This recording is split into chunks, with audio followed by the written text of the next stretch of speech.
দেশের মাটিতে উৎপাদিত চায়ের সিংহভাগই আসে সিলেটের ১৩৫টি বাগান থেকে।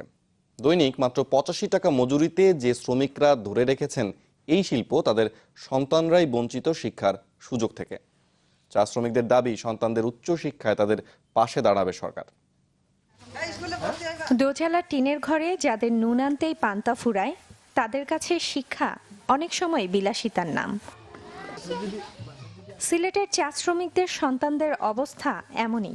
লেখাপড়ায় আগ্রহ থাকলেও সেখানে দারিদ্র্য বরাবরই অন্তরায়। আর এ কারণে অকালেই ঝরে পড়ে অনেক শিশুর ভবিষ্যৎ। বাগানে তো আর ৫০০ টাকা কিছুই হবে না, আমার বেতনই না হোক ৩০০-৪০০ টাকা। মা আমাকে খাওয়াবে না পড়াবে। সরকারের কাছে অনুরোধ, আমরা এইখানে একটা স্কুল চাই যাতে আমরা বিনা বেতনে পড়তে পারি।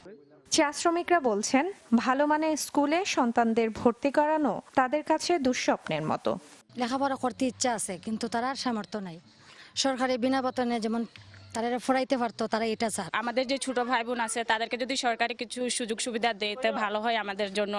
তাই চা শ্রমিকদের দিকে সহযোগিতার হাত বাড়ানোর আহ্বান জানিয়েছেন অনেকেই। মা বাবাদের যেহেতু আয় কম, এই রোজগার দিয়ে তাদের আসলে পরিবারে খাওয়া দাওয়া এটাই মেটানো অসম্ভব।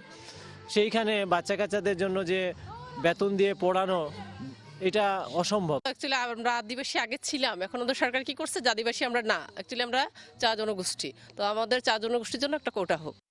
সিলেট বিভাগে ১৩৪টি চা বাগানে কাজ করছেন ৪ লক্ষাধিক শ্রমিক। তাদের সন্তানদের শিক্ষার অধিকার নিশ্চিত করতে সরকার এগিয়ে আসবে, এমনটাই প্রত্যাশা সবার।